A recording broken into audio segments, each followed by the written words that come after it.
Donc, bonjour tout le monde. Bienvenue à cette sixième édition de la science des données en agriculture. Mon nom est Danny Plourde. Je suis conseiller au partenariat industriel chez Ivado, l'Institut de valorisation des données.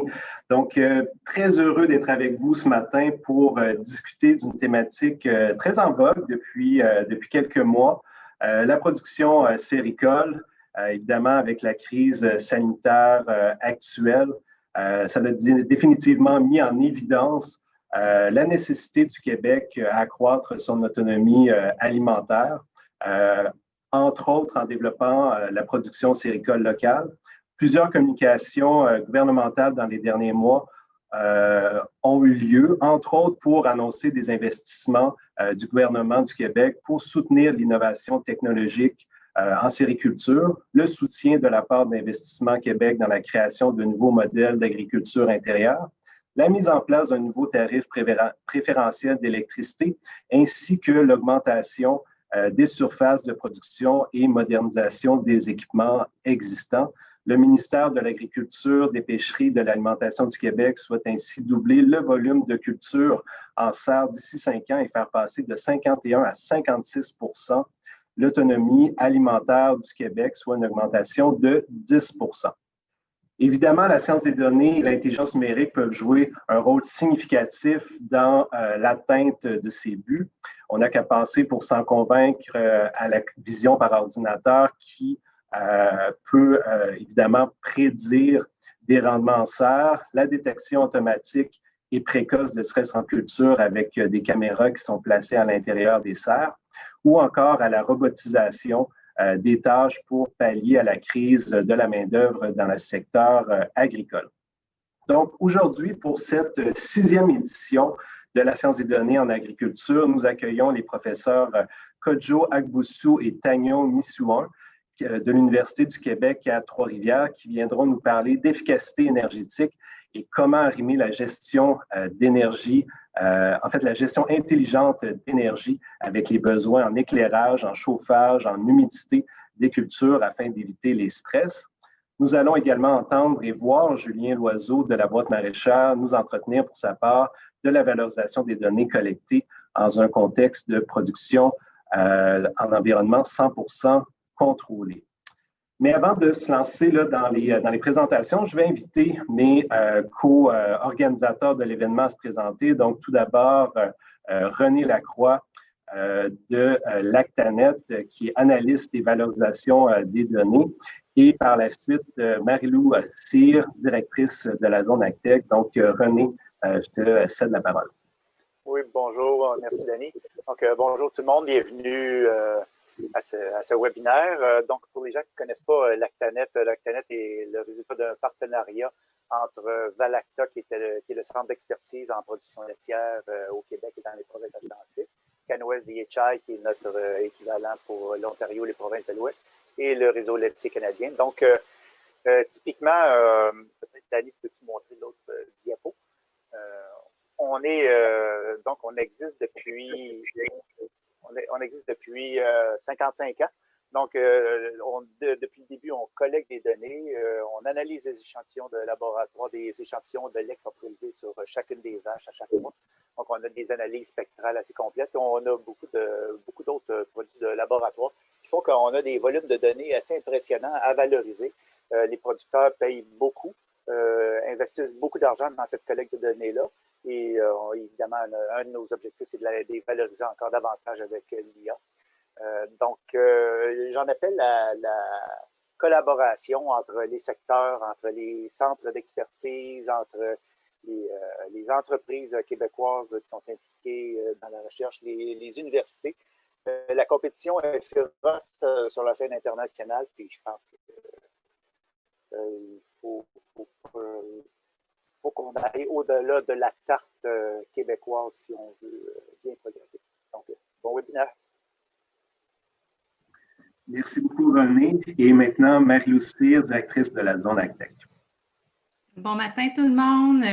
On est fiers de collaborer évidemment avec Ivado aujourd'hui dans le cadre des webinaires sur la science des données en agriculture. Comme disait Danny, mon nom est Marie-Lou Cyr, je suis directrice de la zone AgTech qui est située dans la MRC de l'Assomption. Alors, pour votre information, la zone AgTech se consacre depuis près d'1 an à rassembler l'écosystème du secteur des technologies agricoles innovantes et des bioproduits végétaux du Québec pour propulser les entreprises qui s'y consacrent et faire rayonner l'industrie du Québec au Québec et à l'international. Alors aujourd'hui, c'est 175 membres et partenaires qui sont ralliés autour de la zone AgTech. Dans la zone, sachez que vous trouvez, en fait, c'est la première zone AgTech officiellement du Canada. Il y a en effet, il y a Old College, là, plus dans l'ouest, mais dans l'est, c'est vraiment la zone AgTech qui se développe pour rassembler toutes les entreprises qui se consacrent dans les technologies agricoles innovantes pour créer un pool assez solide pour favoriser évidemment l'innovation, faire sortir les innovations de la zone, évidemment, mais aussi faciliter le rayonnement du Québec, comme disait René tout à l'heure, la compétition est féroce à l'international. Donc, même le Québec, en créant cette zone-là, justement, ça permet d'avoir une force de frappe plus évidente pour rayonner à l'international et attirer aussi, évidemment, les acheteurs internationaux vers le Québec, vers nos technologies. Alors, pour votre information, ici, vous voyez sur l'écran l'ensemble de nos partenaires qui sont ralliés. La présentation n'est pas forcément à jour. Là, ça fait peut-être celle-là, ça fait peut-être 2 mois. Là. Pour vous informer qu'on a en ce moment, comme je disais, 15 centres de recherche et d'innovation rassemblés autour de la zone, des infrastructures adaptées pour aider les entreprises dans leur développement, du financement aussi aux projets d'innovation, mais aussi aux projets d'implantation des entreprises dans la zone, des parcours d'innovation et d'accélération qui sont offerts aux entreprises.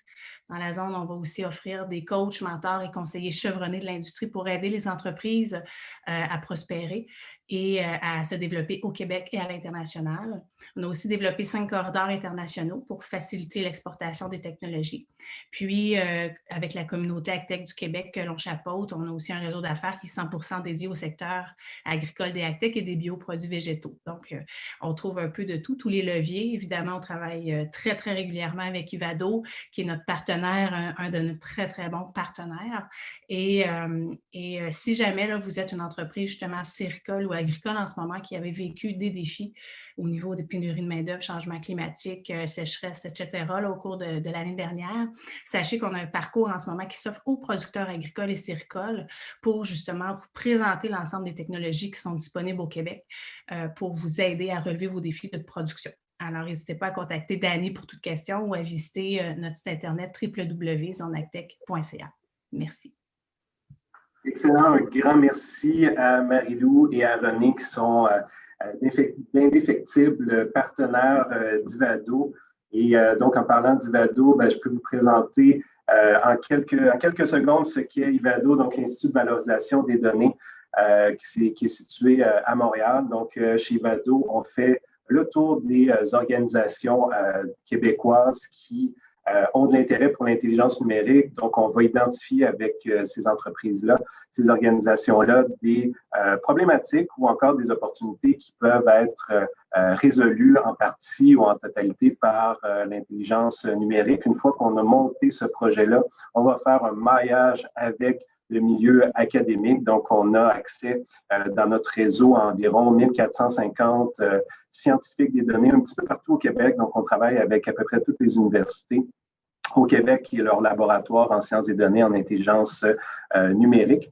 Et on va supporter l'activité de recherche collaborative tout au long du processus, donc entre autres en faisant le montage financier en collaboration là, avec les chercheurs, bien entendu.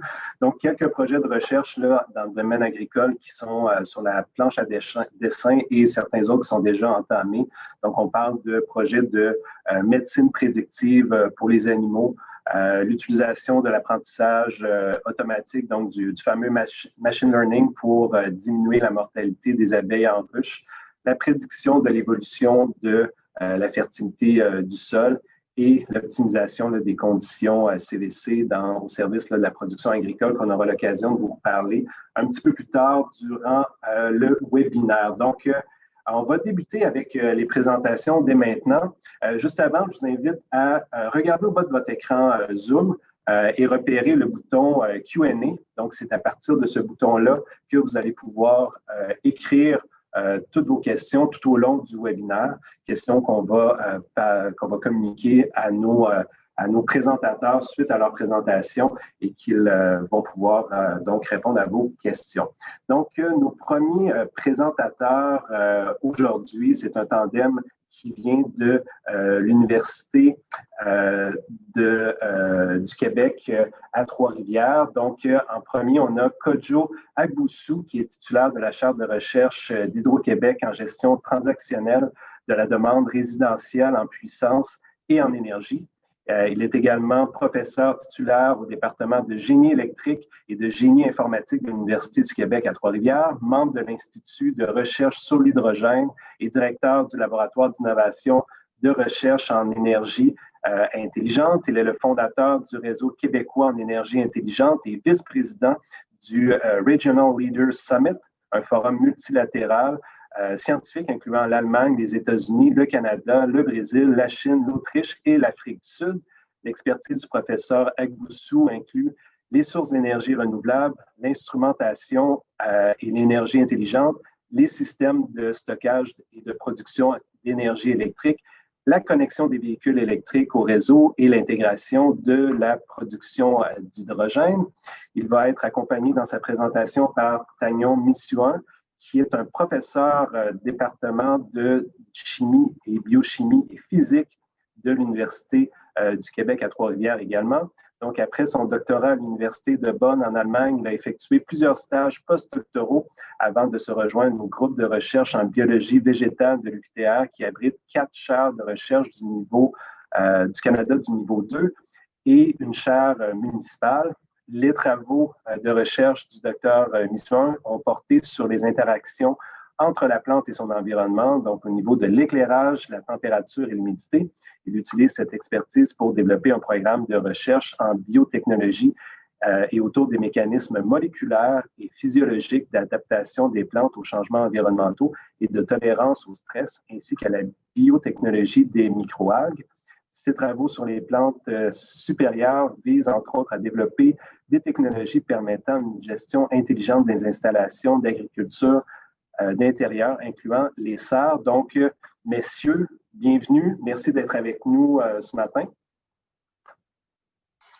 Alors, merci Dani pour cette introduction et merci à Ivado, Lactanet et Zona Hashtag de nous inviter.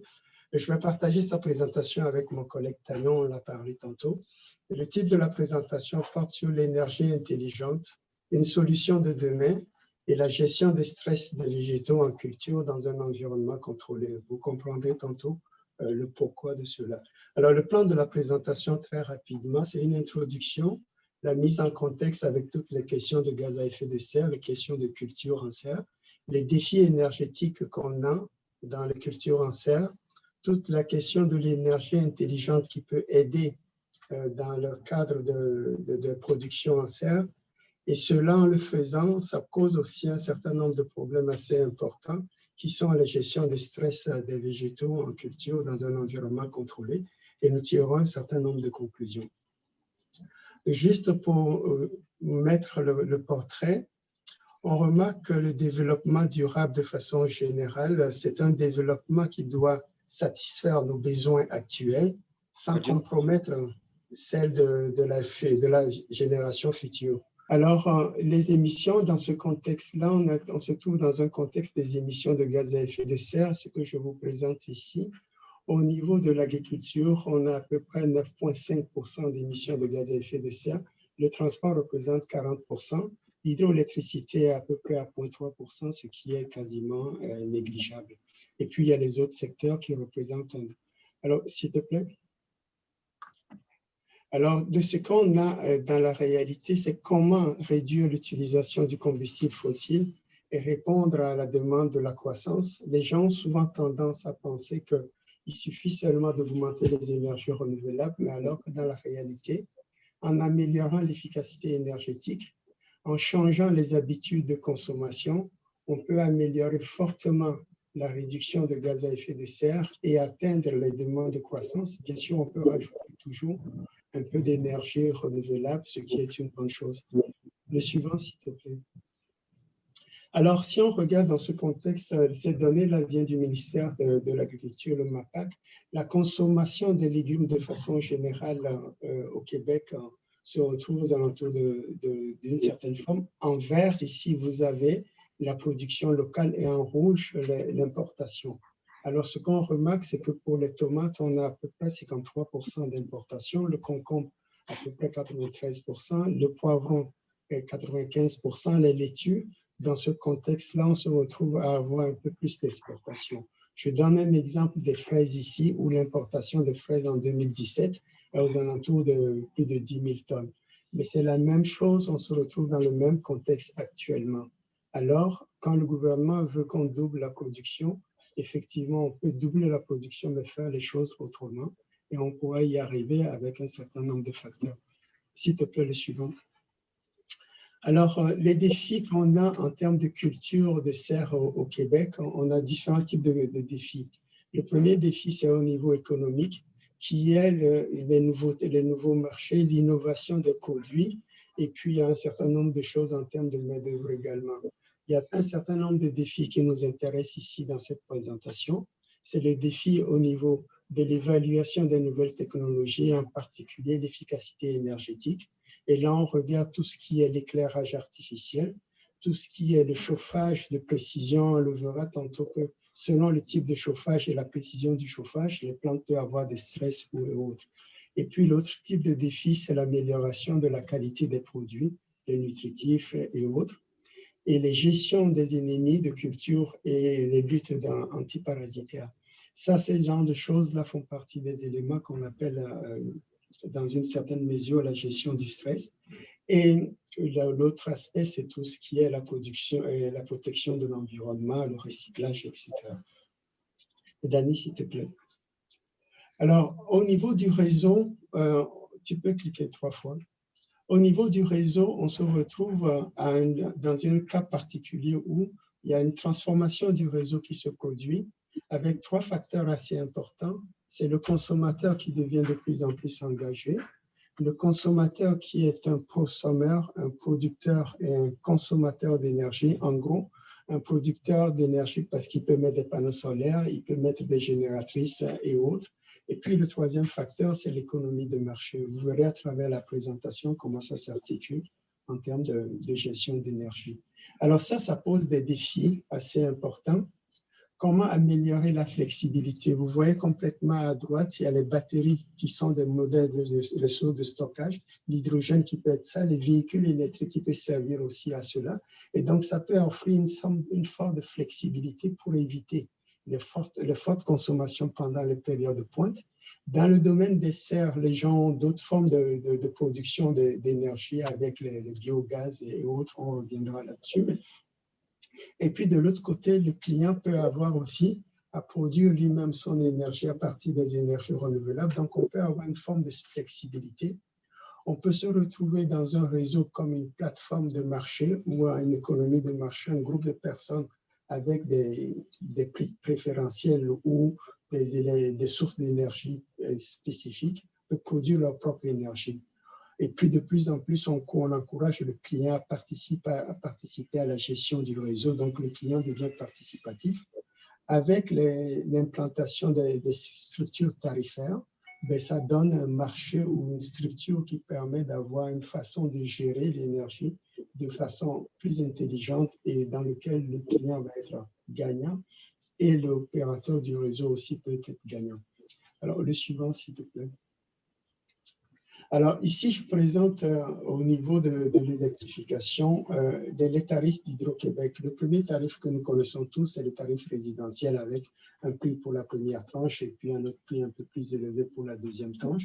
Il y a le tarif G qui permet à un certain nombre d'utilisateurs d'avoir des prix pour l'hiver pour éviter de fortes consommations pendant la pointe. Et puis, il y a le tarif M qui s'adresse beaucoup aux industriels ou si l'appel de puissance est inférieur à moins de 50 kW durant plus de 12 mois, bien, il a un prix préférentiel. Ça évite les surcharges pendant la pointe. Et c'est ce type de tarif qu'Hydro-Québec a modifié pour les producteurs agricoles, où actuellement le tarif est de l'ordre de 5,59 cents le kilowattheure pour l'éclairage, le chauffage d'espace dans la culture des végétaux. Et surtout, il faut maintenir toujours la pointe inférieure à 50 kW. Et puis, il y a le dernier tarif qui est le tarif bi-énergie, qui permet aux gens qui utilisent d'autres formes de sources d'énergie de pouvoir fonctionner avec l'électricité et le combustible. Oui. Alors, si on regarde ici la consommation d'énergie dans les serres, ça m'a frappé quand on l'a regardé et l'analysé. Une serre jumelée en polyéthylène. Je montre 3 exemples ici. Il y a 5 sources d'énergie qui sont utilisées: l'électricité, le mazout, le gaz naturel, le propane et le granulé de bois. Convertir cette consommation d'énergie, cette fois-ci, en termes de kilowattheure par mètre carré, ce que vous voyez complètement à droite de votre écran, vous voyez que l'électricité représente 18%, et puis les granulés du bois 15% et les autres formes d'énergie. Donc, en améliorant l'efficacité énergétique, en utilisant un peu plus d'électricité, on va atteindre les mêmes objectifs, mais en polluant moins. Et puis, comme Hydro-Québec offre des tarifs préférentiels actuellement, ça devient très avantageux d'analyser la possibilité d'utiliser plus d'électricité et qui contribue à la réduction de gaz à effet de serre. Ces données viennent de l'Institut de recherche et de développement en agro-environnement. C'est là où j'ai pris les données. S'il te plaît, Dani.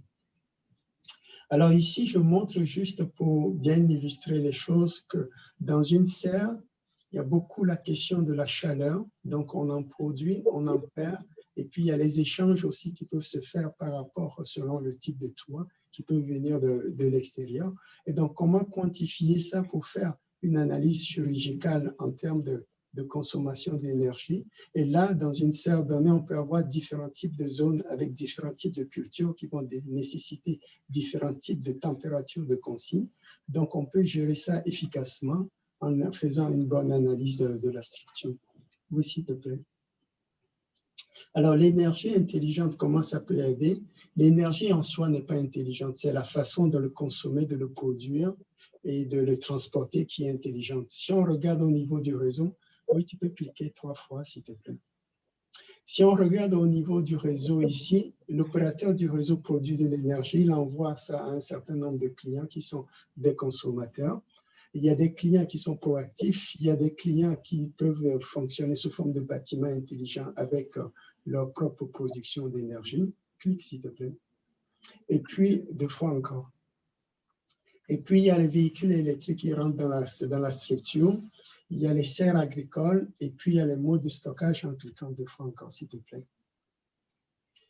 Il y a les modes de stockage qui peut être le stockage dans les batteries ou le stockage sous forme d'hydrogène. Et puis, on peut faire fonctionner le réseau de façon bidirectionnelle. Dani, s'il te plaît, clique encore.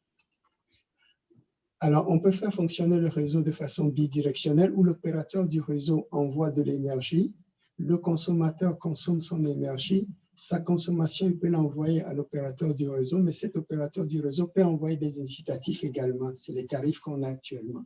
Comment tirer avantage de ces différents types de tarifs pour gérer l'achat et avoir une consommation la plus confortable, mais tout en ayant une consommation en termes de prix le plus faible possible. Ça, on peut le faire à travers une gestion intelligente. S'il te plaît. Alors, pour faire ça, il y a 2 façons de le faire. Clique encore, s'il te plaît. Pour faire ça, il y a 2 façons de le faire. On peut le faire à travers la gestion transactionnelle, qui est une approche qui combine l'économie et le contrôle, en utilisant tous les outils de l'intelligence artificielle qui permettent d'optimiser la consommation et la production.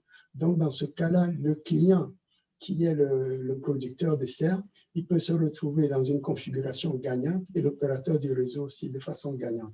Nos travaux portent essentiellement au niveau du résidentiel, mais ça s'applique aussi pour les chats. Si vous regardez à droite ici, tout ce que j'appelle puissance ici, c'est la phase où le client consomme son énergie. Tout ce qui est en haut, qui est la couche d'affaires, c'est là où l'opérateur peut envoyer des incitatifs et le client peut prendre le prix qui le concerne et qui lui est très avantageux pour pouvoir gérer son énergie et avoir une bonne consommation avec un prix de consommation la plus faible. Alors, entre les deux, ben, il y a le contrôle et toute l'électronique de puissance. Dani, tu peux cliquer, s'il te plaît. Alors, de ça, je traduis ça maintenant. On peut être à des niveaux beaucoup plus bas, mais je le traduis à un niveau un peu plus élevé, de dire que la ferme ou le bâtiment de serre, je peux le considérer comme un agent intelligent. L'opérateur, je peux le considérer comme un agent intelligent. L'opérateur du réseau, il est complètement autonome, il a sa vie privée, il n'est subordonné à personne, mais l'agent qui se trouve à gauche, lui aussi, il a ses intérêts, il a sa vie privée, il n'est subordonné à personne. Et donc, les deux peuvent gérer leur consommation d'énergie en fonction de leurs besoins de façon optimale, tout en n'ayant pas de compte à rendre dans l'un à l'autre, mais ils sont dans des deals continuels. C'est comme un jeu. Dani, tu peux cliquer s'il te plaît. Alors, pour pouvoir bien comprendre ça, je traduis maintenant un agent en termes d'éléments. Alors, vous voyez au milieu, j'ai marqué perception. La perception, c'est quoi? C'est que quand l'information qu'on va lire au niveau du taux de CO2 dans la ferme, au niveau de l'humidité, la chaleur, la température, etc., avec des algorithmes de l'intelligence artificielle, on peut étudier, définir à quel moment et quel niveau de chaleur ou quel niveau d'humidité on peut avoir et prendre les actions nécessaires. Ça devient un agent intelligent qui peut prévoir, planifier, contrôler et prendre des décisions pour la suite. S'il te plaît, Dani. Alors ici, je donne un exemple d'une serre où on a de la lumière, l'arrosage, le CO2, le chauffage, la ventilation. Toutes ces informations de signaux sont envoyées à une unité que je peux appeler un agrégateur et la consommation également avec les valeurs de la température du milieu. Cette information-là permet de gérer efficacement le système. Alors, l'opérateur du réseau va envoyer cette fois-ci des incitatifs et la serre va être gérée de façon efficace. Je vais vous donner un exemple pratique sur un cas résidentiel. Dani, s'il te plaît. Alors ici, je montre un exemple d'un appartement que nous avons à l'université qui comprend un salon et une cuisine, un appartement réel où le personnel l'occupe régulièrement. Dans cet appartement, on a un élément de chauffage thermique pour le stockage de l'excédent. On a des panneaux solaires complètement à gauche, l'éolienne complètement à droite, et on est connecté au réseau. Avec les prix préférentiels du réseau qu'on simule, on définit différents modes de fonctionnement et différents modes de gestion. Dani, s'il te plaît, le suivant.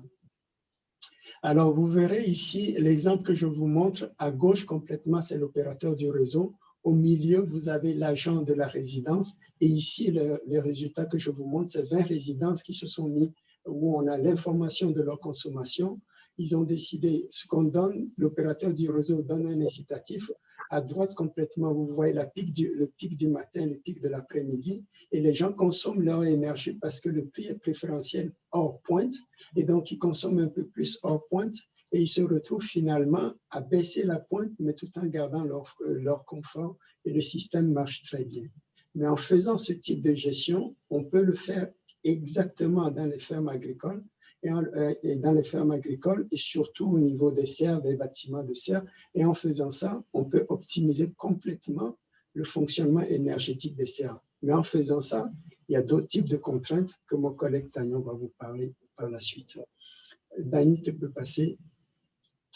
Tagnon. Oui, bonjour à toutes et à tous. Merci Kodjo de m'avoir invité à ce webinaire et merci à Ivado pour cette opportunité. Oui, moi, je vais donc parler de la gestion du stress des végétaux en culture dans un environnement contrôlé. Alors, qu'est-ce que c'est que le stress? Le stress, en fait, c'est un état qui est vécu par tout organisme vivant, incluant les humains et les plantes. Le stress des plantes est un inconfort qui est causé par un changement des conditions environnementales, c'est-à-dire l'éclairage, la température, l'humidité, comme le mentionnait Kodjo. Et ces changements, bien entendu, deviennent stressants lorsqu'ils sont au-delà des conditions optimales de croissance et de développement propres à l'espèce végétale. Contrairement aux humains et aux animaux qui se déplacent et peuvent prendre des actions pour corriger l'état de stress, les plantes ne peuvent pas se déplacer. Mais par contre, elles ont développé des mécanismes pour s'adapter selon le type de stress. Et le stress, d'ailleurs, peut être de nature biotique ou abiotique. Biotique lorsque il est causé par un autre organisme vivant tel que les bactéries, les champignons, les vers, donc tout ce qui est parasite. Ou le stress peut être de nature abiotique lorsque il provient donc des conditions climatiques dans le milieu fermé. Les plantes cultivées dans les serres peuvent faire face à cette... bon, on s'arrête là pour le moment. On s'arrête sur cette diapo pour le moment. Merci de revenir en arrière, oui. Donc, les plantes, elles peuvent s'adapter à ces deux types de stress selon la durée, selon le temps. Alors, mais comment répondre les plantes face au stress? Lorsqu'on observe une petite partie de la feuille d'une plante, on remarque des ouvertures au niveau de la feuille. Et ces ouvertures, ce sont ces ouvertures par lesquelles les plantes vont opérer les échanges gazeux avec leur milieu environnant, c'est-à-dire l'absorption du dioxyde de carbone, le rejet de l'oxygène et de l'eau. Mais en réalité, c'est justement au niveau de ces ouvertures que se développe la première réponse de la plante au stress. Et selon le type de stress qui prévaut, la plante va ouvrir ou fermer ces trous, ces ouvertures, et ce qui limite, selon le cas, donc les échanges gazeux, c'est-à-dire l'absorption du CO2 et le rejet de l'oxygène au cours de la photosynthèse. La diapositive suivante, s'il te plaît. Alors, lorsque, par exemple, le stress consiste à un manque d'eau, à un déficit hydrique, la plante, qu'est-ce qu'elle va faire? Elle va fermer donc ces ouvertures qu'on appelle stomates, donc elle va les fermer pour limiter la perte d'eau. Mais par exemple, lorsqu'il s'agit donc d'un stress lié à la chaleur, la plante, qu'est-ce qu'elle va faire? Elle va ouvrir ces ouvertures et permettre donc pour ne pas retenir la chaleur au sein des feuilles. L'ouverture et la fermeture donc, de ces trous, de ces stomates, se fait souvent de façon dynamique et totalement non remarquable. Cependant, il faut savoir que lorsque le stress dure dans le temps, la plante vient à manquer de ressources et les symptômes vont commencer par apparaître comme le flétrissement des feuilles. La diapositive suivante. S'il te plaît, Dani. La diapo suivante. Oui. Alors, nous savons tous que la photosynthèse permet à la plante de croître. Et justement, la croissance est le premier processus qui est affecté par le stress. Si le stress est de courte durée, les mesures d'adaptation au sein de la plante vont lui permettre de reprendre la croissance dès que les conditions redeviennent normales. Mais si le stress dure, alors le manque de ressources devient préjudiciable à la plante et celle-ci va commencer à se manger. Et c'est là que nous voyons apparaître les symptômes et les feuilles commencent par jaunir et la croissance se trouve affectée de manière irréversible.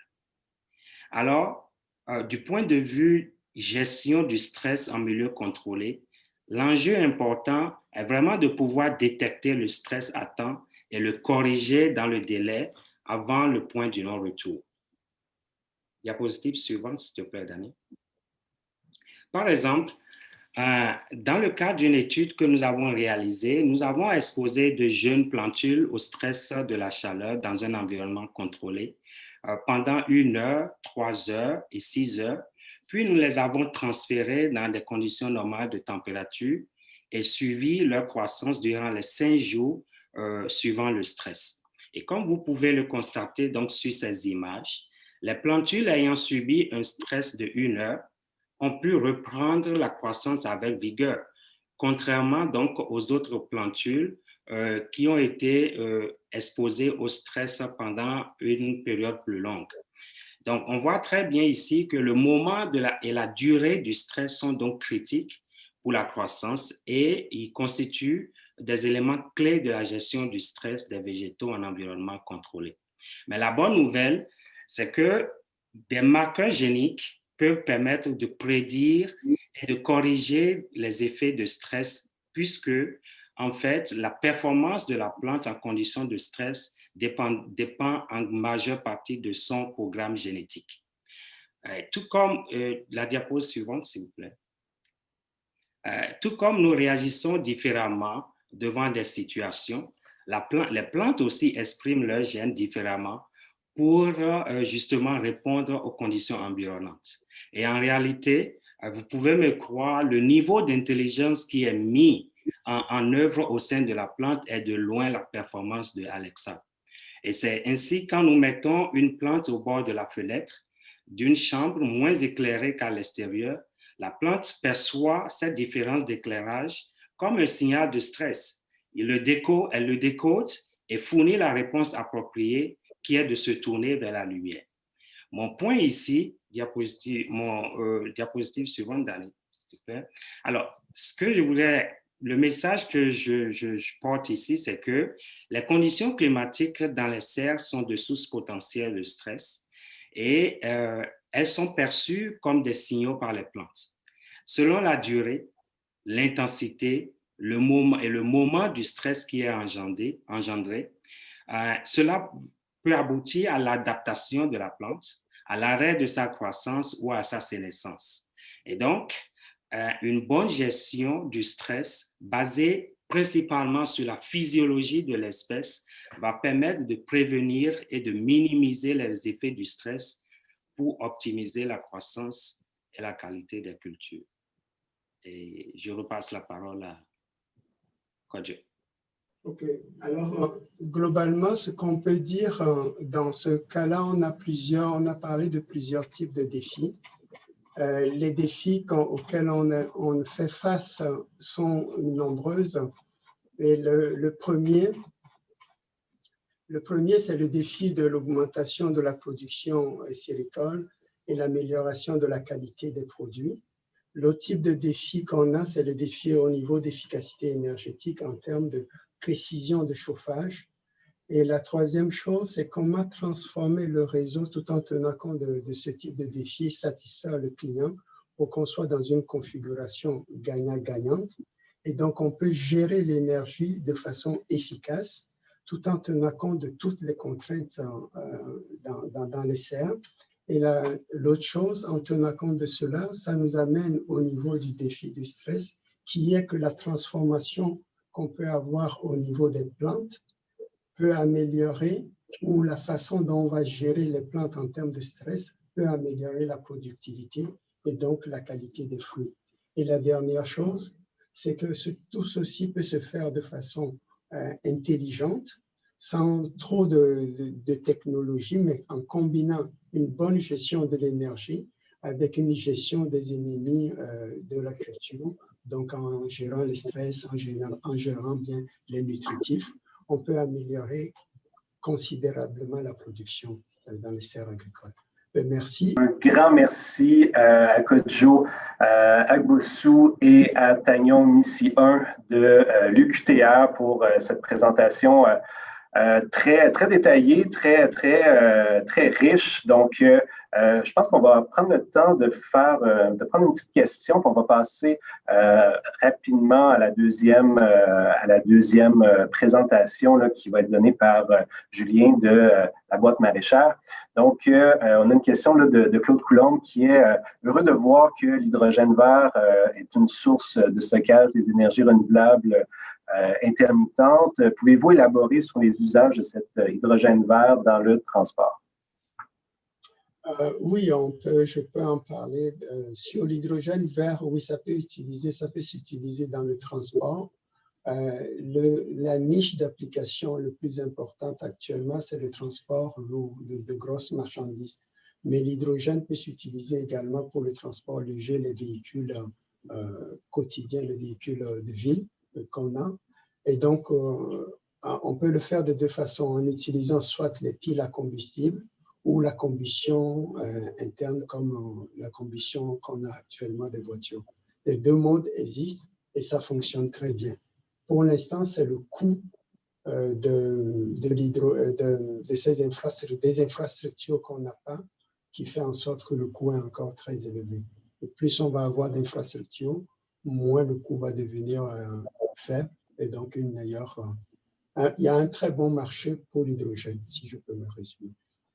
Parfait. Puis peut-être une dernière question de la part de France Brunel. Est-ce qu'il y a beaucoup d'applications utilisées au Québec en gestion intelligente des serres qui utilisent l'IA? À ma connaissance, il n'y en a pas beaucoup. Mais par contre, il y a un très bon potentiel de cela. Et quand on parle de gestion intelligente, les gens pensent que c'est beaucoup de technologie, mais on peut commencer du moment où on peut avoir une action-réaction et faire un contrôle automatique d'un certain nombre de paramètres, mais là, on a une certaine intelligence. Le full intelligence, c'est que l'humain ne fait plus rien.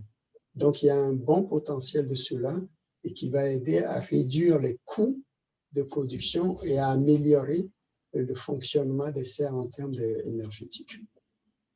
Merveilleux.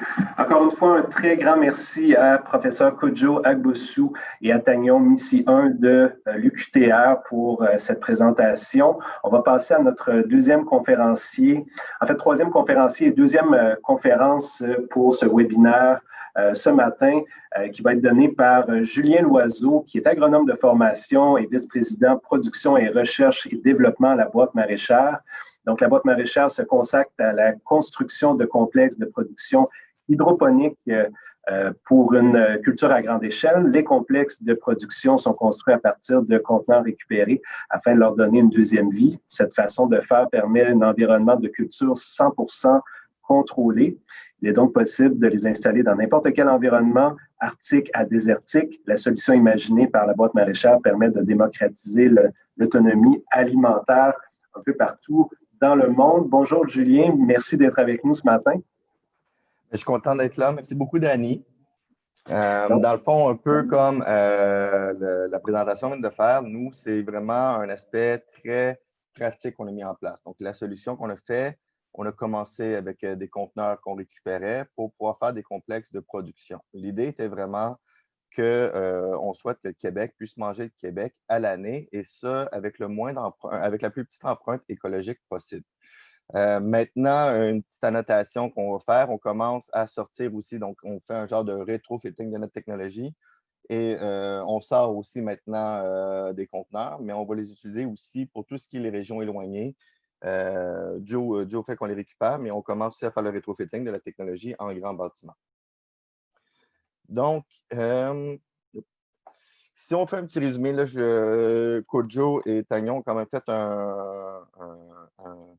un beau travail aussi de synthèse, puis de parler de certaines problématiques, mais si on regarde certains points, en Amérique du Nord, on sait que beaucoup de produits viennent du Mexique, de la Californie, il y a beaucoup de transport qui se fait, puis on a, quand on fait la moyenne de tous les produits des denrées fraîches qui sont importées, c'est pas loin de 70% des denrées qui sont importées. Donc, c'est un gros impact. Quand on cherche, là, on parle beaucoup d'autonomie alimentaire ou de souveraineté alimentaire, faut être capable de dire, ben, OK, est-ce que je peux produire localement à l'année pour être capable de dire, je vais faire une barrière face à ces produits importés-là. Les changements climatiques amènent aussi beaucoup d'incertitudes. Donc, c'est sûr que c'est une très grande pression sur tout le développement qu'on fait, mais c'est aussi, je ne veux pas, de l'agriculture, ça a un impact environnemental. C'est-à-dire, si on laisse un milieu naturel et on n'y touche pas, techniquement, c'est la meilleure méthode de le réguler. Dès qu'on fait de l'agriculture, on vient altérer cet espace-là. Et une des choses qui a aussi un très grand impact, c'est-à-dire l'étalement urbain, en général, bien, on s'installe où il y a les meilleures terres agricoles. Éventuellement, on construit autour des écoles, on construit des infrastructures qui aident au niveau social, au niveau de la vie qui est autour, mais ça fait en sorte que les meilleures terres agricoles sont rapidement bétonnées. Puis, en voulant dire on va faire une agriculture plus efficace, mais on amène d'autres pressions, c'est-à-dire on a des insectes de plus, on a des maladies bactériennes, des maladies fongiques, et on se ramasse avec la problématique de dire, bien, il nous faut des solutions. Fait que là, on utilise des pesticides. Mais maintenant, on sort du fait que les pesticides ont été utilisés historiquement plus comme remède pour pallier à des problématiques, mais on commence même à les utiliser comme pratique agricole. Je vais donner un exemple à ça. Maintenant, le blé, on a eu une année où est-ce qu'on a pu faire un épandage d'herbicides hâtivement sur des plants qu'on va récolter pour la consommation pas longtemps avant. Donc, on dit, OK, d'accord, c'est un herbicide qui a moins d'impact et autres, mais il reste qu'il y a beaucoup d'inconnus qui sont liés avec ces produits phytosanitaires-là. Donc, le fait de les utiliser comme pratique agricole plus que comme remède peut nous amener des surprises qui vont être un peu désagréables.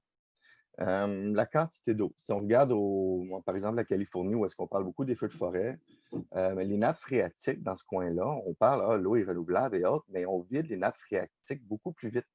Donc, le fait qu'on les vide, puis que ça a pris des millénaires à remplir, ça fait en sorte qu'on fait une pression davantage sur OK, comment je vais irriguer mes endroits qui sont poussés. Donc, il faut essayer de diminuer la quantité d'eau pour l'optimiser au maximum. Et je vais donner un exemple. Quand je travaillais j'ai travaillé pendant quelques années en serre de tomates et une moyenne, en plein mois de juillet, quand il fait très chaud, 1 hectare peut consommer facilement 75 litres d'eau par jour au niveau d'irrigation. Et quand il n'y a pas de récirculation de cette eau-là, il y a à peu près un tiers de cette eau qui peut être lessivée. Donc, s'il n'y a pas de récirculation, c'est lessivé où? Mais c'est lessivé dans l'environnement. Donc, on parle de l'eau fertilisée qui se ramasse là. Donc, on dit, OK, ça aussi, ça va amener notre empreinte. Là, on parle de l'eutrophie, on parle l'eutrophie du cours d'eau, je veux dire, on amène des cyanobactéries. Là, c'est sûr que ce n'est pas dans le cas du porcin, mais on peut amener d'autres types de croissance qui sont moins intéressantes. Et le fait aussi que, vu qu'on n'est pas tous centralisés dans le Grand Montréal, le prix pour s'alimenter en denrées fraîches, plus qu'on est éloigné, plus qu'il est cher. Donc, nous, ce qu'on a voulu travailler, c'était, on a dit, OK, on part de la vision au-delà de dire on veut être plus que le Québec mange Québec, c'est à la limite, Bécomo va manger Bécomo à l'année, puis ça va être des produits avec la plus petite empreinte écologique possible. Puis là-dedans, il y a plusieurs choses à travailler.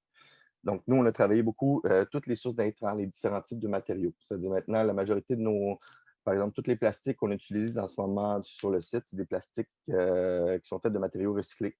Après ça, les types de cultures vont jouer énormément sur qu'est-ce qu'on peut produire, mais après ça, comment est-ce qu'on va les produire, puis c'est quoi les impacts qui vont venir. Puis dans le comment on les produit, dans les modes, les opérations, ça joue aussi avec la rigiculture.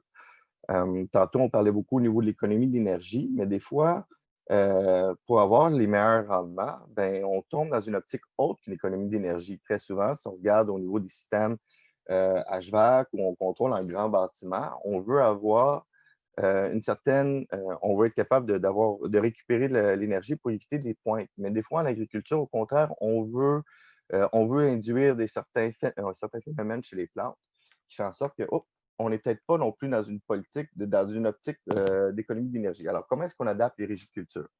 Les technologies avancent très vite et le côté théorique et le côté mise en pratique ont de la misère à suivre.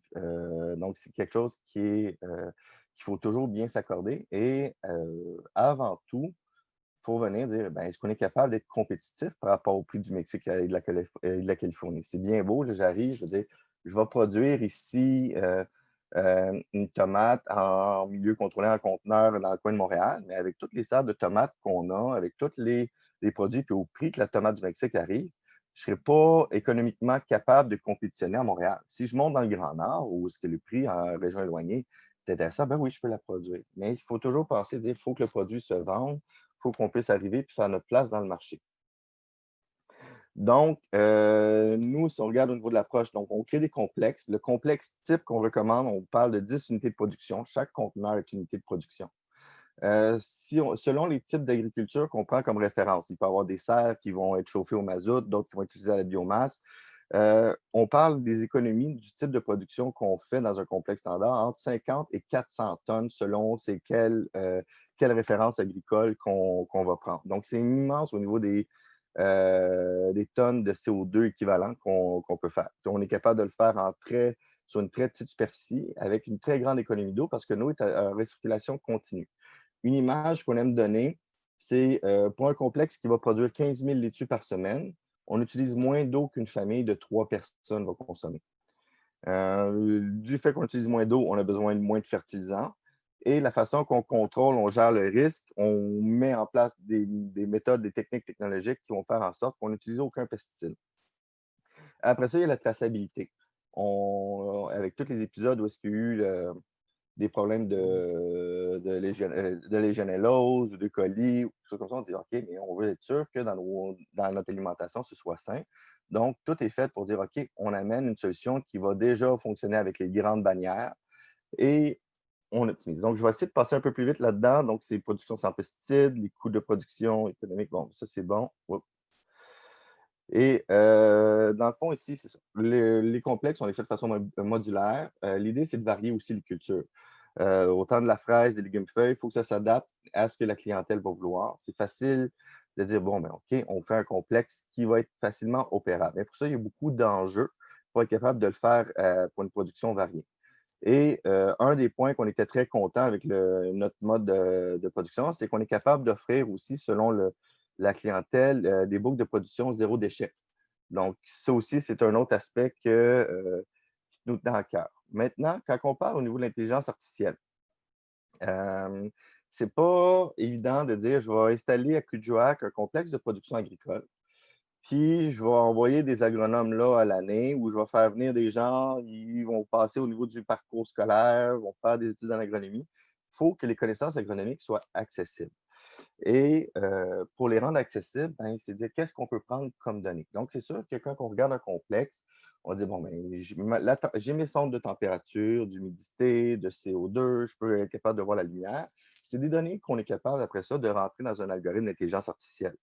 Mais il faut se rendre aussi beaucoup plus loin que ça parce qu'il faut être capable de prévoir. En bout de ligne, ce qu'on veut, c'est être capable de comprendre ce qui se passe dans la plante avant même que nous, on puisse être capable que ce soit humainement perceptible. Il y a des choses qu'on peut mettre en place qui vont faire en sorte de dire ah, mais je veux induire tel type de stress chez ma plante. Comme Tagnon le disait tantôt, je rajouterais juste une petite chose au niveau, il y a le type de, il y a, le moment, la durée, l'intensité du stress, mais il ne faut pas négliger aussi le type de stress qu'on veut que la plante va subir. Puis, en jouant là-dessus, on est capable d'amener vraiment des résultats très intéressants. Il y a un équilibre qu'on aime appeler souvent, c'est l'équilibre végétatif-génératif. Avant de passer à la prochaine PowerPoint, dans le fond, dans nos pratiques, pour les optimiser avec l'intelligence artificielle, c'est qu'il faut être fiable dans toutes les circonstances. Ici, on avait été invité, on avait été proposé par l'Université McGill à la NASA il y a 1 an et demi, puis on était vraiment content de voir que notre solution pouvait vraiment s'adapter vraiment n'importe où. Par contre, il y a un gros côté de fiabilité. C'est beau de dire je vais mettre des gros algorithmes avec des grands systèmes de contrôle. Il faut que ce soit le plus simple possible au niveau des opérations. Sinon, on va se ramasser où est-ce que la fiabilité va vraiment être déficiente. Quand on parle d'être capable de voir au niveau d'être capable d'analyser si les plantes des choses qui ne sont pas humainement perceptibles, on a besoin de données. On a besoin de savoir c'est quoi les critères que j'évalue. Puis ça, c'est des immenses index avec énormément de données. Si on regarde dans la photo, on voit où est-ce qu'on peut prendre le taux de chlorophylle sur du maïs. Donc, quand on fait des recommandations agronomiques en champ sur le maïs, très souvent, on va regarder le taux de chlorophylle. Mais encore là, il faut être capable de poser la bonne conclusion face aux données qu'on a. Donc, des fois, le taux de chlorophylle va refléter le taux d'azote, mais la couleur verte qui va être en général reflétée dans le taux de chlorophylle, des fois, c'est pas automatiquement dire ben, c'est peut-être pas l'azote le problème. Des fois, ça va peut-être le fer, ça va peut-être d'autres choses. Si on regarde la photo avec le soya en bas, là, on dit OK, c'est quel genre? Est-ce que c'est une chlorose? Est-ce que c'est une carence en fer, en azote? Non. Dans ce cas-ci, c'est plus une carence en potassium. Mais dans certains cas, le même type de décoloration va venir de problèmes d'irrigation. Donc, trop d'irrigation, des fois, va amener aussi ce genre de décoloration-là sur les plantes. Donc, il faut dire, bon, qu'est-ce que je prends pour l'analyser? La photodétection est vraiment une belle approche parce qu'on est capable de dire, bon, on l'observe, on est capable de mettre en relation, dire, bon, dans ce cas-ci, j'ai induit une carence en potassium, j'avais tel type de plante, ma luminosité qui est arrivée à la plante, je la qualifie par ses micromoles puis par son spectre lumineux. Et après ça, qu'est-ce que je peux analyser puis qu'est-ce que je peux prévoir et quels correctifs je peux amener à la culture. Puis ça, c'est très important, c'est-à-dire la première étape c'est celle de permettre aux algorithmes de poser les bons diagnostics. Ça, c'est difficile parce qu'un algorithme va apprendre. Au début, on va montrer des centaines de milliers de photos pour identifier un type de problème chez un X nombre de variétés de plantes. Puis là, on va dire, OK, on l'a. Mais après ça, c'est quoi les autres éléments qui vont jouer avec? Quelles sont les différences? Donc, la chlorophylle, il faut faire attention, je disais, parce qu'il y a plusieurs choses qui peuvent passer sous ce chapeau-là. Donc, si on revient après ça, donc, en serre, il y a plusieurs façons d'analyser aussi les données. Donc, on a des données de base où est-ce qu'on a l'humidité relative dans les serres. Et beaucoup de producteurs agricoles vont utiliser ce qu'on appelle la petite charte en haut à droite, où est-ce qu'on prend la température, on prend l'humidité relative, et là, on veut se maintenir dans certaines valeurs où on dit, bon, mais OK, là-dessus, j'optimise ma croissance. D'autres producteurs vont dire, non, moi, c'est pas vrai, je vais gérer ma culture selon c'est quoi ma moyenne 24 heures. Puis, selon la moyenne 24 heures, je vais jouer sur c'est quoi le climat que je vais donner à la journée. Quand est-ce que je vais chauffer? Dans le cas d'une serre, quand est-ce que je vais ouvrir les volets pour réduire les températures? Si on regarde le petit graphique en bas, c'est juste pour illustrer, mais on va dire, moi, je vais vouloir avoir une moyenne 24 heures de 18,8 degrés Celsius. Par contre, avec le soleil dans une serre qui rentre dans la journée, on va dire, moi, je vais avoir un pic de température à un certain moment. Je vais induire après ça un pre-night. Pourquoi est-ce qu'on va l'induire? Ben, parce qu'on veut que la plante ne brûle pas ses sucres par après dans la nuit. Donc, on veut figer, garder les éléments à l'intérieur de la plante pour qu'au courant de la nuit, ceux-ci, les sucres qui sont à l'intérieur, tout le produit de la photosynthèse, puisse se propager le mieux possible au niveau de la plante. Donc là, on dit, OK, comment est-ce que je mets en relation mon économie d'énergie par rapport à le temps de plus que j'aurai à faire une culture si au contraire, je ne vais pas diminuer ma température d'un coup. Dans le cas que nous, on a en conteneur, ben, on utilise, c'est de la climatisation. En hiver, on a le free cooling qui est très intéressant en utilisant l'air de l'extérieur. Mais en été, ben, c'est des climatiseurs qui doivent fonctionner. Donc, c'est quand est-ce que j'ai mon, pardonnez l'anglicisme, sweet spot entre je vais avoir je vais optimiser mon rendement de la culture par rapport à la quantité d'énergie que je vais mettre et payer pour avoir cette culture-là. Donc, c'est toujours un équilibre délicat. Et après ça, sur la plante, le volet, il y a toujours une petite bataille. Est-ce que ma plante est végétative ou générative? Dans le cas qu'elle est générative, on va faire des fruits, elle va vouloir se reproduire. C'est intéressant. Par contre, si la plante n'a pas assez de vigueur, mais celle-ci va avoir tendance à vouloir mourir, va être capable de supporter une plus petite durée de culture. Dans le cas de la tomate, on va avoir un certain nombre de grappes pour optimiser notre rentabilité. Dans l'image en bas à gauche, on a fait des tests ici en jouant sur des types de lumière et sur des phases de lumière. Donc, dans une journée en serre, c'est pas compliqué. Il faut s'adapter à c'est quoi l'intensité lumineuse que j'ai eue du soleil. Parfois, avec les capteurs qu'on a, où est-ce qu'on est capable de voir c'est quoi l'intensité qui vient de l'extérieur, j'ai des lumières HPS. Et là, le système de contrôle va adapter, va amener un premier niveau d'intelligence, va dire ah, mais je tombe en bas de telle intensité lumineuse qui vient du soleil, allume les lumières pour venir compenser.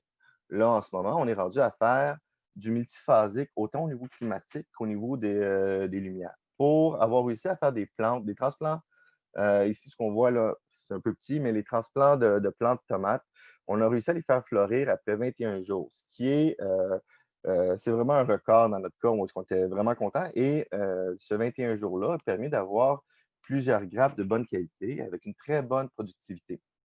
Mais pour ça, on a dû jouer justement, c'est est-ce que je tiens ma plante plus végétative ou générative? Là, si je ramène ça dans un algorithme d'intelligence profonde, il va dire, OK, qu'est-ce que j'utilise comme paramètre pour vérifier et est-ce que ma plante est générative ou végétative? C'est quoi la vigueur? Comment les fleurs se développent? C'est quoi la forme des grappes de fleurs? C'est quoi la longueur des feuilles? Donc, il y a plusieurs éléments où est-ce qu'on dit, je vois au niveau de la physiologie de la plante ce que je peux observer. Si on regarde les petites laitues dans la même image, qui sont un peu plus à droite, elles, le même type de climat et le même type de traitement qu'on avait donné à la tomate qui était très génératif, dans le cas de la laitue, au contraire, on était très végétatif. Donc, on était très condensé, très petit cœur serré, avec des plantes qui vont avoir une très grande masse, mais un très petit volume. Donc, on dit, oh, comment ça qu'on a des extrêmes à ce point-là? Bien, il y a des choses qu'on est capable d'observer comme réaction de la plante, mais qu'on a encore de la misère à quantifier et à qualifier.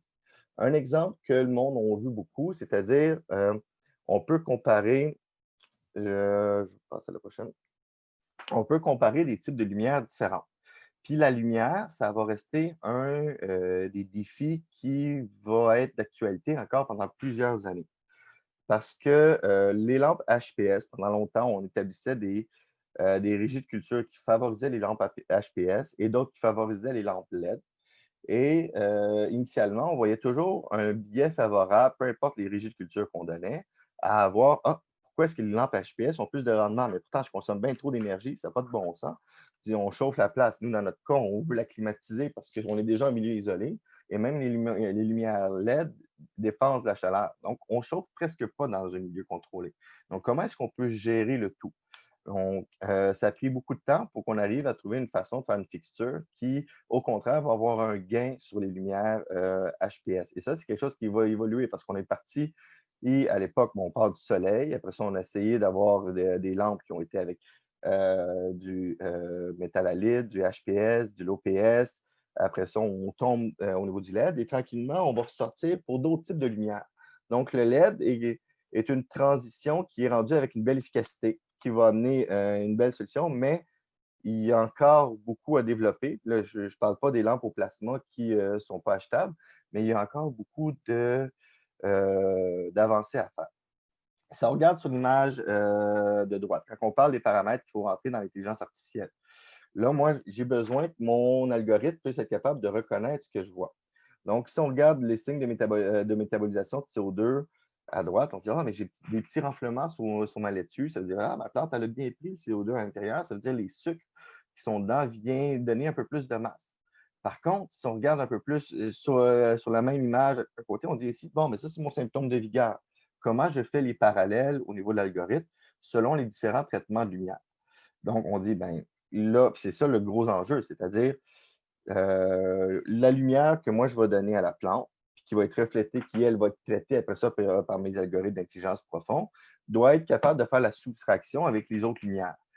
Puis, c'est beaucoup plus difficile. J'étais très, très fier, il y a 16 mois, de dire j'ai 10 000 images à noter pour pouvoir rentrer dans les algorithmes d'intelligence profonde. Il y a un an, on était tombé, bon, mais j'ai plus besoin d'alentour de 6 millions d'images avec 100 000 photos à noter. Maintenant, on est plus aux alentours du 15 millions d'images, puis un 600 à 1 million d'images à noter. Puis là, on parle encore pour principalement des légumes-feuilles. On n'est pas encore dans tout le côté des fruits et le côté fructification.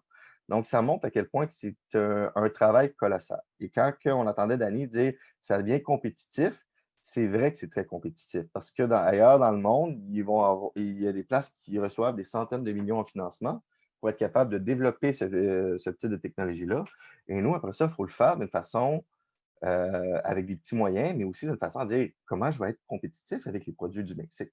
Comment je vais faire en sorte que quelqu'un qui va produire en plein désert ou en Antarctique va être capable de le faire avec le plus de sécurité. Donc, c'est beaucoup d'éléments qui sont mis ensemble et qui doivent se développer. Donc, l'idée, c'est de remettre en parallèle des types de sondes. Donc, l'hyperspectral, qui est une sonde qui est très coûteuse, qui nous permet qui c'est très coûteux, mais qui nous permet de voir, dans le fond, ce que je disais tantôt qu'on ne voyait pas. On établit une base de données et là, il faut établir des corrélations.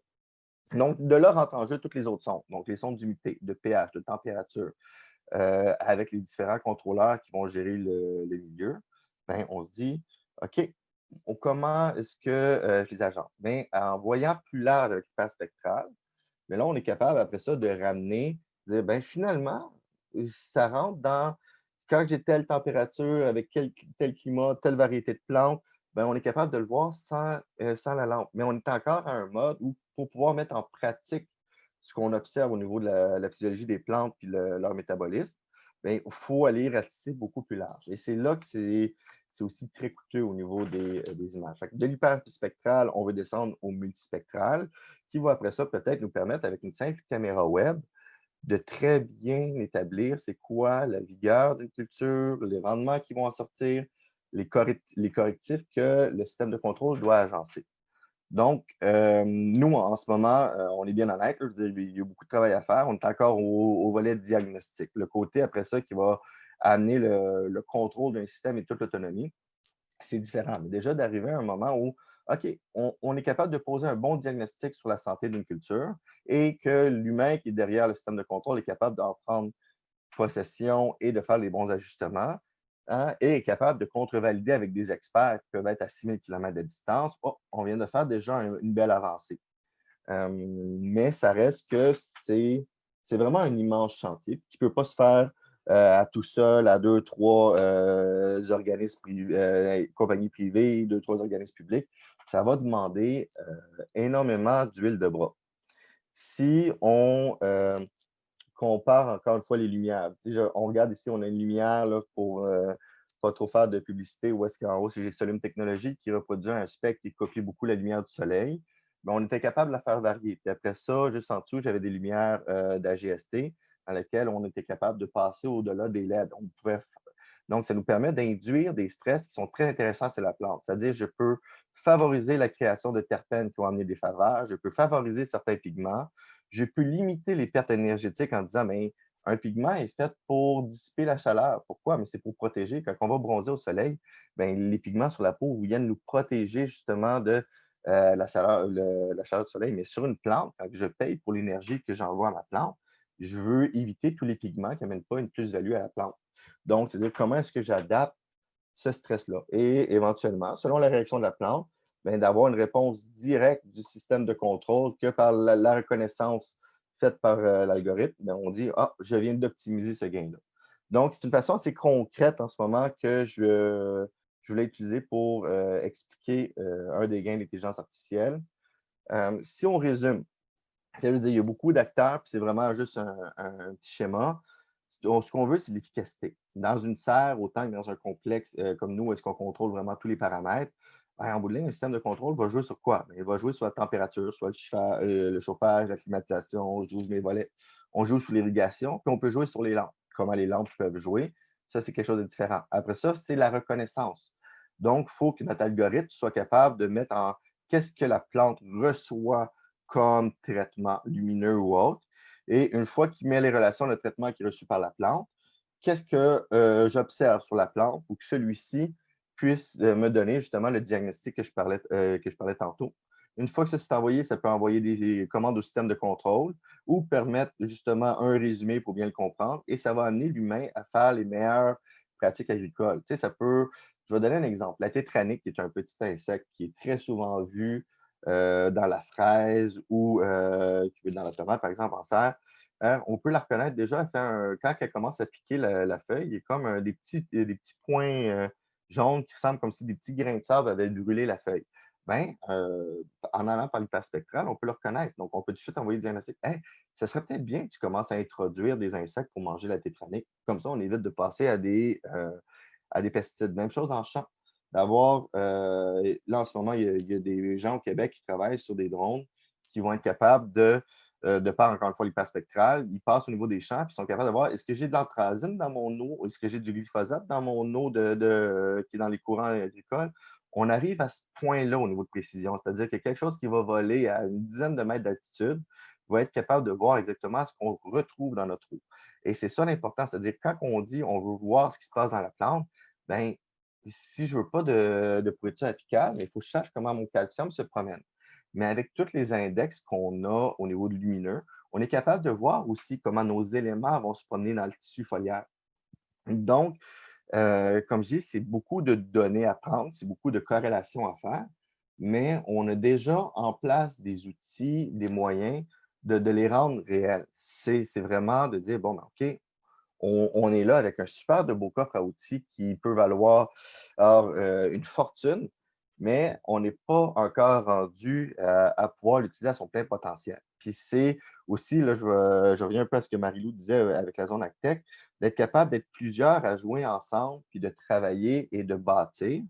Et ça va faire en sorte que moi, je crois vraiment que c'est des genres de zones comme ça qui vont nous permettre de prendre un bel avantage sur ce qui se passe au niveau international. Puis on est quelques petits qui font de la recherche de pointe dans les domaines. Il y a beaucoup de gros qui essaient de prendre tout le marché, mais il faut réussir à se mettre, à trouver je dirais un bon milieu pour qu'on puisse vraiment bien bâtir le système agricole qui va être intelligent et qui va avoir des bons impacts.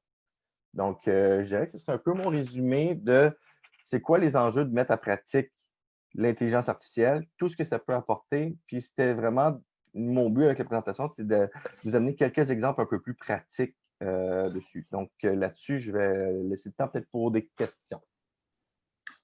Oui, merci beaucoup, Julien, pour ta présentation très généreuse et la formation agronomique en accéléré, c'est très apprécié.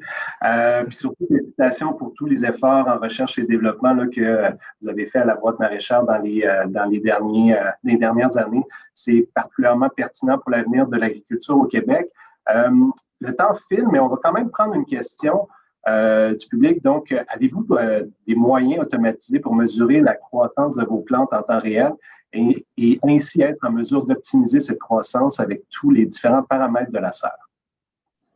Bien, en ce moment, les systèmes de contrôle, je dirais il y a plusieurs niveaux d'automatisation. Donc, avec des consignes, donc, la réponse est oui. C'est-à-dire, on établit des consignes, on prend nos paramètres des différentes sondes et on met en corrélation toutes ces sondes-là, tous ces paramètres-là, dire, moi, c'est ça que je veux avoir comme paramètre. Donc, en donnant mes consignes, le système de contrôle par lui-même va donner le bon climat, bonne température, les bonnes irrigations, la bonne quantité de lumière.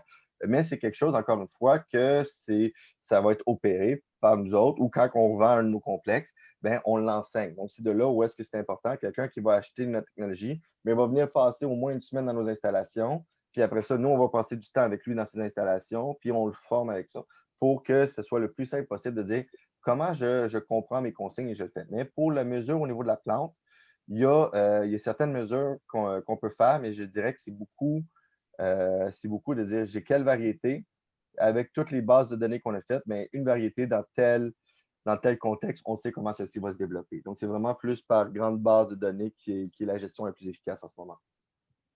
Parfait, merci. Peut-être une dernière question. Est-ce que la performance agronomique des landes correspond aux caractéristiques affichées sur le produit vendu sur le commerce, de façon générale? Peut-être en quelques secondes, Julien.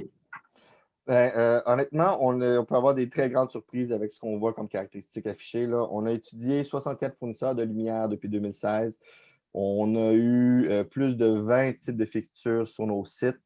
Ça a été, puis là-dessus, on a utilisé plus de 200, je pense 275 types de fixtures différentes pour arriver à dire, regarde, ça se compte sur les doigts des mains, les quantités de lampes qui ont vraiment des résultats qui nous plaisent au niveau agronomique. Là.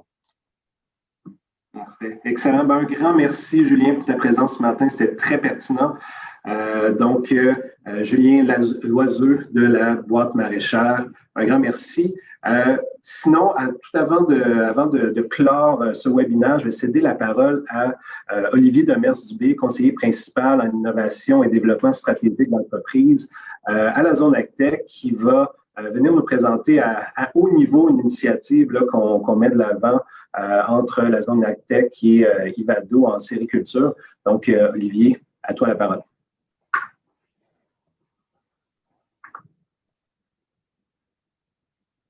Ah, Olivier, on ne t'entend pas. Oui, voilà, parfait, vous m'entendez? Moi, je disais merci beaucoup, Dani, merci beaucoup, Julien, merci beaucoup, Tagnon, Kodjo aussi pour les présentations. La conclusion de la présentation de Julien fait un merveilleux pont vers les initiatives, d'ailleurs, qu'on travaille de façon collaborative entre la zone AgTech et puis Ivado, notamment à travers la mise sur pied de consortiums de recherche appliquée. Vraiment multipartite. Donc, on mise beaucoup sur la collaboration des différentes intelligences entre les chaires de recherche, les universités, les CCTT, les entreprises privées, les GRAP, les super GRAP, puis les zones d'innovation comme la zone AgTech et l'industrie, bien évidemment. Donc, ça peut prendre énormément de formes. Je pense qu'on a touché à plusieurs points d'innovation qui sont nécessaires avec nos présentations aujourd'hui. Celle qui est en cours en ce moment, que je peux vous présenter à haut niveau pour vous donner un exemple de ce qui peut être fait.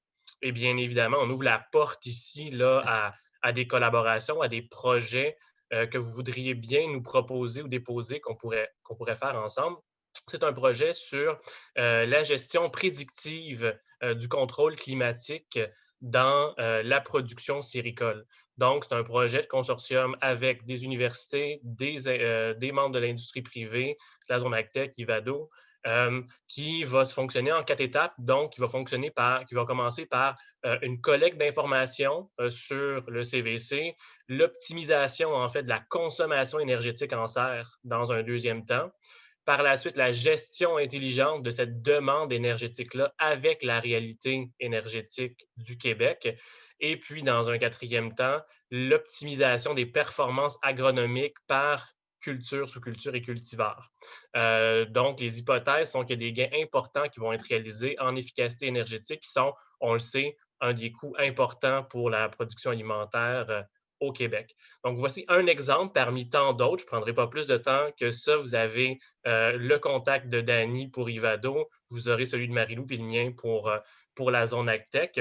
Mais sachez que ce qu'on met à votre disposition, c'est une intelligence au niveau de l'écosystème AgTech et de l'intelligence artificielle et bien entendu des ressources pour la coordination, le maillage et des montages financiers pour réaliser ces types de projets-là. Donc, merci pour votre temps, votre écoute. Merci à tous et toutes pour la présentation de webinaire. Et merci à toi, Dany. Je te rends la parole. Excellent. Un grand merci, Olivier, pour ces détails-là. Donc oui, effectivement, si vous êtes à la recherche de collaborateurs pour aller chercher de l'expertise, notamment en intelligence artificielle, pour vos projets de recherche et développement en serre, vous pouvez nous contacter. Ça va nous faire plaisir de vous épauler avec nos différents professionnels et académiques dans notre réseau. Donc, quelques annonces avant de se laisser. Je vous ai envoyé une série de liens dans la zone chat pour faire des annonces sur les prochains événements à venir, notamment pour avoir accès au webinaire Ivado sur le site YouTube, donc pour aller chercher les derniers événements, notamment en sciences animales dans les dernières qu'on a eues dans le mois de novembre dernier. Les prochains événements Ivado aussi en intelligence numérique, vous avez le lien. Également, il va y avoir un 2e webinaire dans la série de webinaires organisés par l'Obvia avec le MAPAC qui est le Forum IA Québec. Donc, le 2e webinaire s'intitulera « Les données numériques dans le secteur bioalimentaire au Québec ». Ça va avoir lieu le 27 janvier prochain. Donc, je vous ai mis le lien pour l'inscription. Puis, je sais qu'on n'a pas eu le temps de répondre à toutes les questions, mais vous avez les adresses courriels de chacun de nos conférenciers pour poursuivre la discussion avec eux. Donc, encore une fois, un très grand merci à nos conférenciers, Julien Loiseau, Kodjo Agboussou et Tagnon Missuin pour la présentation. Un grand merci également à tous les participants pour vos questions, pour votre engagement envers cette série de webinaires de la science des données en agriculture. Un merci également à Zone AgTech et à Lactanet qui sont co-organisateurs de cet événement. Donc, un grand merci à tout le monde. Je vous souhaite un bon temps des fêtes, puis on se retrouve en 2021 pour une nouvelle édition des sciences des données en agriculture.